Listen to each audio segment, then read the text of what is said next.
First of all, thank you very much. I mean, this is a very hurried press conference we've taken. I mean, and it's a heavy day, so in spite of that, many of you have come, so thank you very much.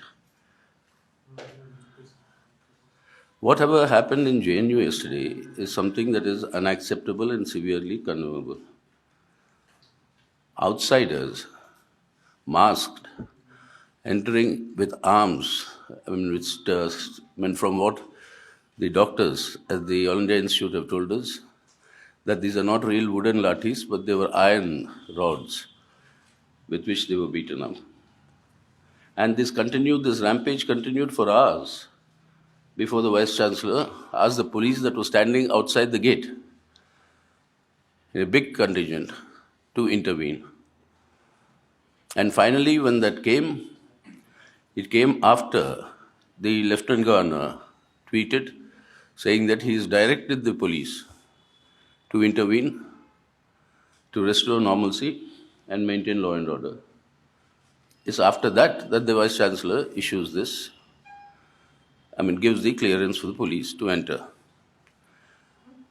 Earlier, there was a tweet put out by the JNU administration saying that armed and masked men from outside entered the campus and vandalized and beat up the students and teachers. That was withdrawn after some time.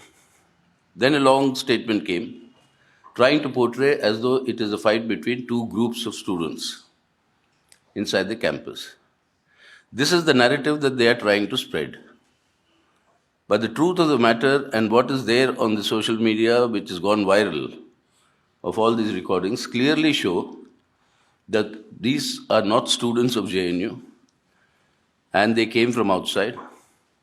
And the WhatsApp screenshots of the groups that through which they organized and collected all these people also show the logistics of how and at what time and through which gate people should enter.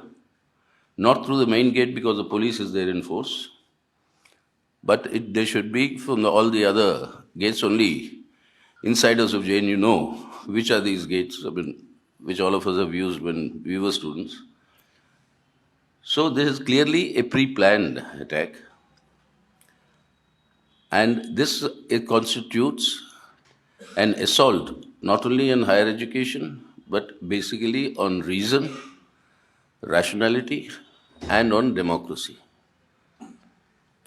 And therefore, to portray this is only as an inter-student rivalry is absolutely wrong.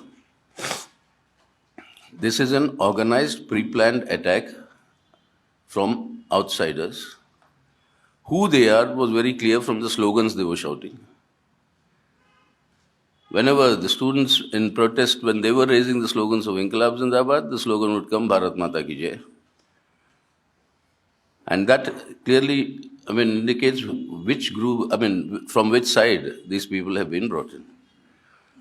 Now, for 5 hours nearly, the Vice Chancellor not responding and asking the police to come and restore normalcy makes him also complicit in this entire attack.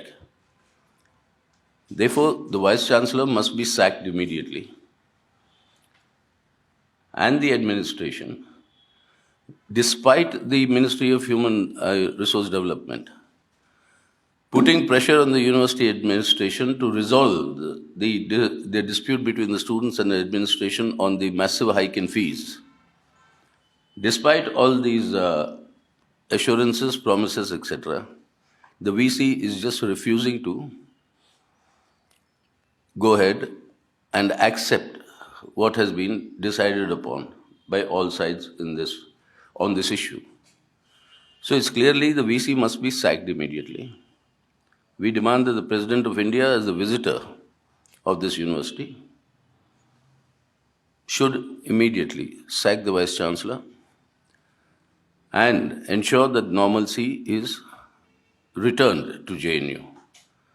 Of the 20-odd people in the trauma center yesterday, when I was there, when I spoke to the doctors, one of them is a teacher in political science. and she was very severely beaten up. So she and the president of the JNU Students' Union, Aishi Ghosh, were the ones who were initially declared as being critical. But after the scans and after the treatment, they said now they've been kept under observation, and then they were finally released this morning. But they'll have to continue to be observed, and they're all bandaged. And assaulting teachers is something that is unheard of in JNU. We have been through JNU, I've been through JNU politics, I've been through all these things, but never, even whatever be the bitterness of the rivalry between contending groups of students, it never crossed the border of attacking the teachers or anybody else of the university employees or any community. And no attacks among students themselves physically also. This is the handiwork of outside elements. So we want immediately these people must be identified. The police authorities yesterday, when I met them, they assured that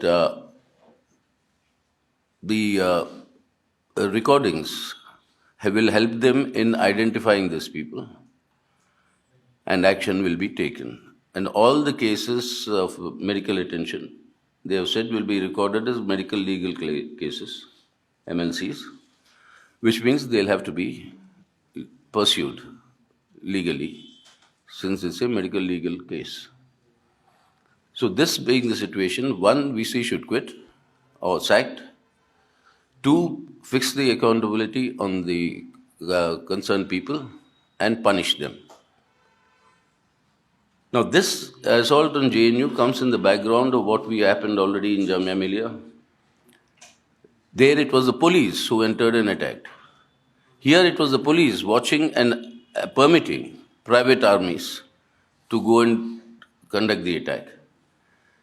In Aligarh Muslim University, what happened earlier in Banaras Hindu University, in Jadavpur University, in Hyderabad Central University. So all over systematically, you have this sort of an assault being mounted under this government. And with Delhi police directly under the Union Home Minister, the culpability and responsibility lies there. And they should be also made accountable for how this happened in the national capital. So that is what we are demanding. Sack the VC, identify, punish the culprits, and restore the normal functioning of JNU.